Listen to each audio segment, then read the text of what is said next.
Hello, hello. Ito, magluluto naman tayo ng tokwa na may asin at black pepper. Yan. At later, magluluto ako ng kalamismis. Ewan ko kung alam nyo yung kalamismis sa tokwa. Lagyan ko muna to ng oil para makapagluto tayo at mainitan. Ito ang kalamismis. Yan. Nag-craving ako sa gulay na to kaya luluto tayo niyan. At mamaya lalagyan ko siya ng tokwa. Ating garlic at onion. At ang oyster sauce. Ayan. Siyempre ang ating salt and pepper again.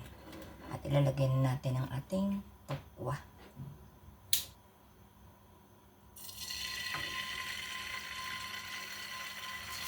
Nagda-diet kasi kami.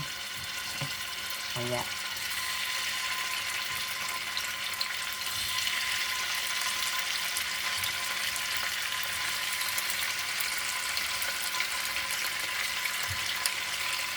diet.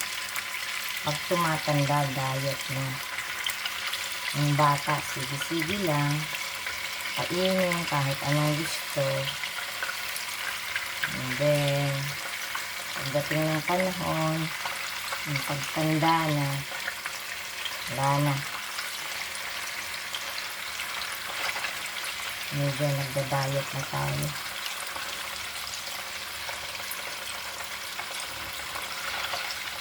Ayan.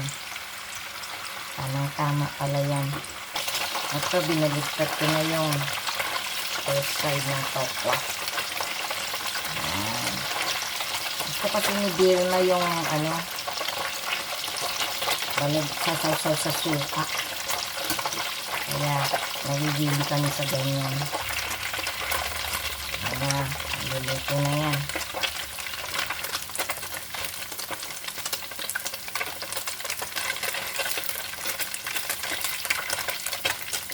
Kita nyo, dumidikit na. Ayan.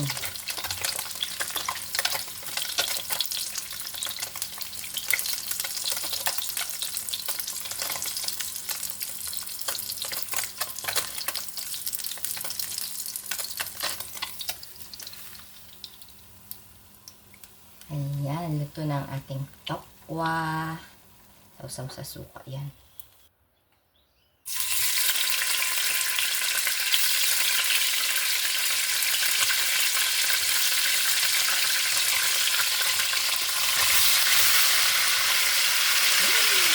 Gisa ko lang yan para hindi ba madurog. Iprituhin natin ng konti. Ayan. Ating tokwa. Kasi pag hindi ko yung ginisa ng separate, maano to, maghahalo-halo, madudurog ba. Tinikman ko yung ating tokwa. Ang sarap. Lasang chicken. Nilagyan ko kasi ng magic sarap, kaya ganoon. Okay. Mga 5 minutes to, tapos na to.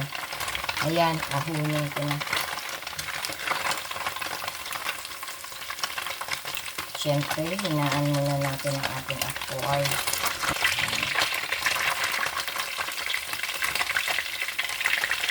Okay, ito naman patayin na.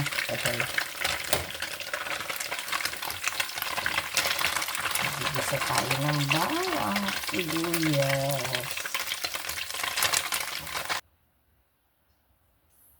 Bawang. Kain natin ng bawang. Ayan. Bawang.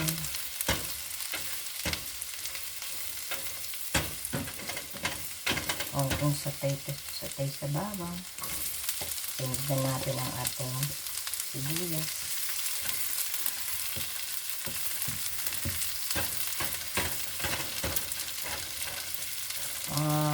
After na retirement ko, mostly nakakapagluto na ako sa bahay ngayon.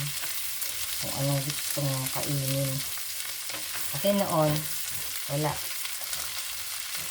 After work, pagod ka na. Kaya, sabi sa restaurant, kami nakain. Kami sa resto. Kaya yan, ang health namin yung naapektuhan. Kasi hindi namin nakokontrol. After nito, ilalagay ko na yung tauco para mag-isa siya. Siyempre, isa-sautay muna natin ang ating garlic at onion para mag-caramelize ng konti. Hindi ko ito lalagyan ng kamatis. Ganyan lang. Ngayon, ilalagay ko na ang ating tauco. Ayan. Diba? Para hindi siya madurog.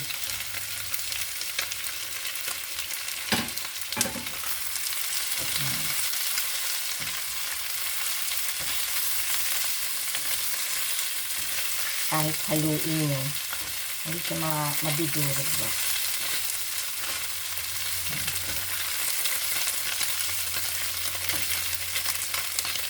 Inaan ko muna ang ating corn.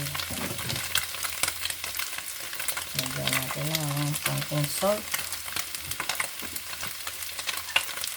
Siyempre, ang favorite ko, black pepper. At konting magic sarap.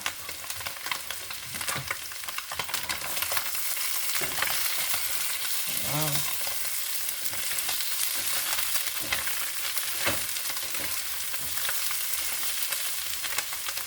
Nung bata ako, ayokong kumain ng gulay.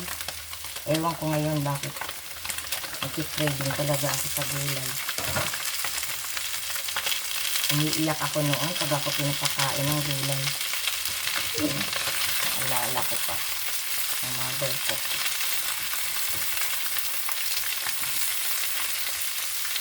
Napagalitan ako dahil sa gulay. Nung bata ako ang pinakamahina at napakahina ang katawan sa magkakapatid. Nakilala niyo yung mga kapatid ko. Kasi yung aking dugo parang anik. Lagay ko na rin yun. Kanila yung nakakain. Sayang. Ini-injectionan pa ako noon. Kaya alagang-alaga ako. Hindi magkasakit. Hanggang high school yun. Parang ng santo. Ang ganoon. Ngayon, nilagyan ko na ng konti. Tubig. Konti lang. Para hindi siya ma-dry.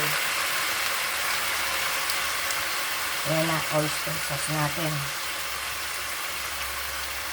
Ang palasa. Ating magic sarap. At remember, kapag ang luto nyo ay maalat, may katapat kayo. Yung sugar. Spoon of sugar lang. Nagbabalance na ang lasa. Okay. So, takman lang natin to.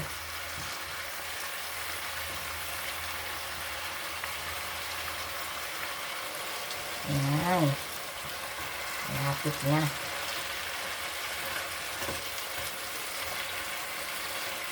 Tingnan natin ang sabaw. Okay na siya.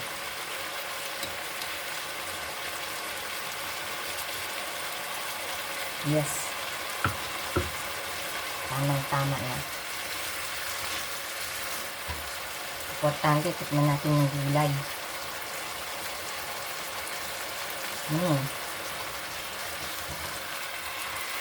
Crunchy. 5 minutes na lang yan. Tatakba. Ayan. Luto na siya at hahanguin na natin ang ating gulay na kalamismis.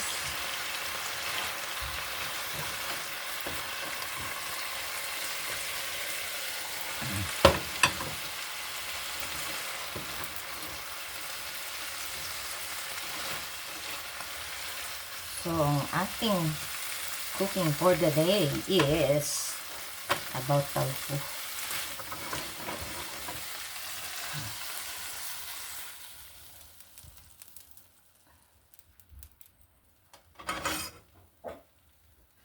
Eto na, ang ating kalimismis. Yummy, yummy ang kainan mamaya. Pwedeng, ito na lang ang kainin nyo without rice. Papak-papakin, di ba? At, ang ating tokwa, nilagyan ko ng tissue para yung oil niya mawala. Okay? Thanks for watching. Forever love ko. Please subscribe. Thank you. Bye-bye. God bless all.